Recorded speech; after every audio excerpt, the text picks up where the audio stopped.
we won the First World War, we won the Second World War, we won everything before that and in between. And we have the strongest military in the world. We have the greatest equipment in the world. We have the greatest manufacturers of equipment by far. We have a number of executive orders for your attention, sir. Okay. From 1789 until 1947, our nation won some of its greatest military victories under the direction of a Secretary of War operating within a Department of War.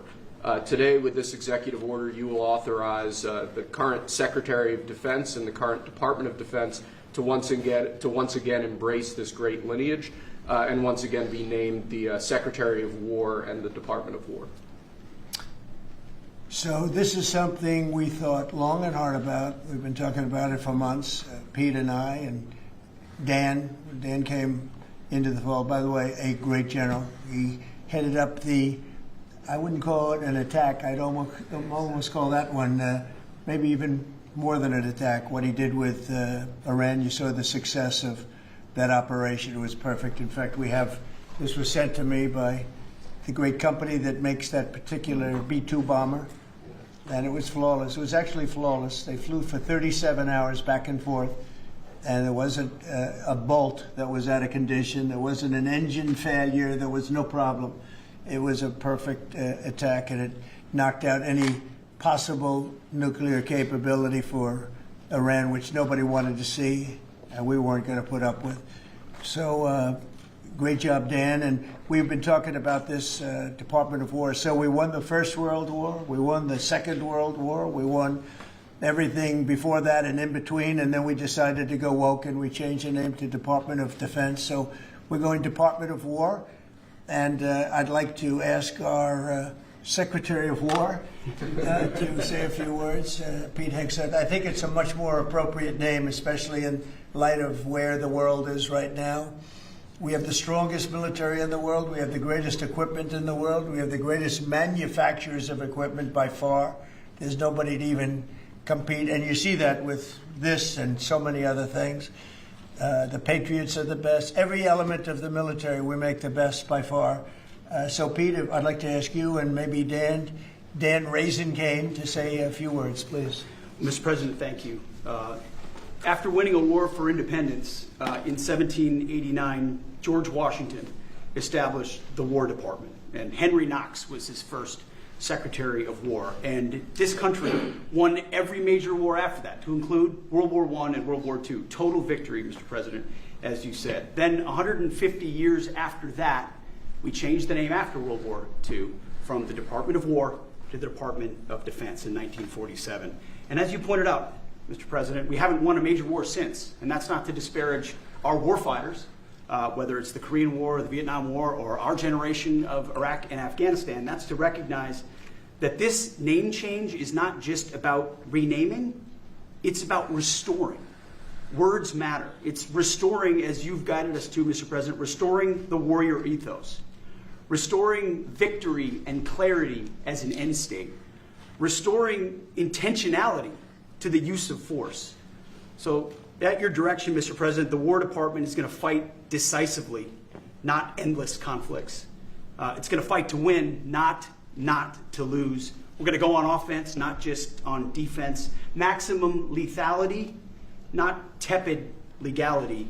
Violent effect, not politically correct. We're going to raise up warriors, not just defenders. So this War Department, Mr. President, just like America, is back. Thank you for your leadership and your clarity. We're going to set the tone for this country. America first, peace through strength, brought to you by the War Department. We're back. All right, thank you very much. Very well stated, and really it has to do with winning.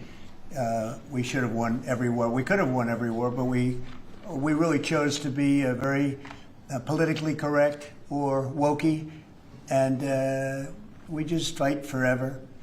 And then we'd, win. We wouldn't lose, really. We just fight to sort of tie. We never wanted to win. Wars that every one of them we would have won easily with just a couple of little changes or a couple of little edicts. I was told that ISIS would take 5 years to win. And Dan Kane, when I told him how long would it take, he said, I think about 4 weeks, sir. I said, what do you mean 4 weeks? I was told 5 years by the people in Washington. you know who they were. 5 years. I said, you can't do it in 4 weeks. I actually flew to Iraq to meet with him, and I met him at a big air base. And remember that famous day, right? It turned out to be a famous day for our country because you're now the head of the Joint Chiefs of Staff, which is the biggest deal. And he is, because he did things that everybody said he couldn't do. So they said it was going to be 5 years, and he knocked them out in about 4 weeks total, 100%. We took over, and ISIS was gone. And pretty amazing. But we never fought to win, and now if we have to fight it all, you know, we solved 7 wars. We have the one that I thought was going to be probably one of the easier ones, and that's with President Putin and Ukraine. And that turned out to be one that's a little bit more difficult, but the 7 are done. They were supposed to be much more difficult to solve. I solved every one of them, and we're going to get the other one done too. But it turned out to be a little bit more difficult than I thought. And it'll get done, or they'll be held to pay.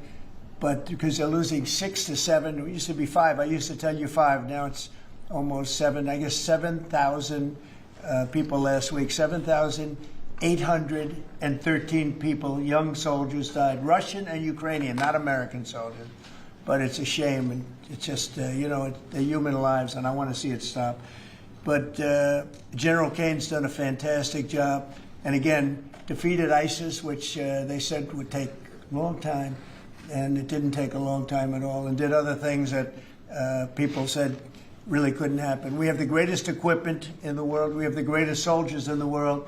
Dan, say a few words, please. Yes, sir. Thank you, Mr. President. It's a true honor for me today to represent the incredible men and women of America's Joint Force. Today and every day, the 2.8 million service men and women stand ready to fulfill our sacred duty to protect America at home and abroad. As the President said, America's military is the single most powerful fighting force in the world. The mission you and the Secretary have given us is clear and unambiguous: to deliver peace through overwhelming strength. And I remind everyone that the U.S. military can reach any adversary at the time and place of our choosing. Service to this nation is an incredible gift, and we're grateful and honored every day to do so. Thank you, Mr. President. Well, thank you, and it's an honor to sign this. And we will do that right now.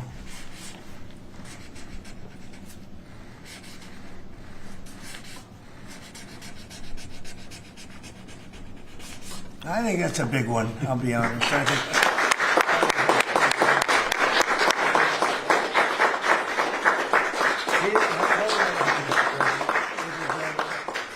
that's a big one.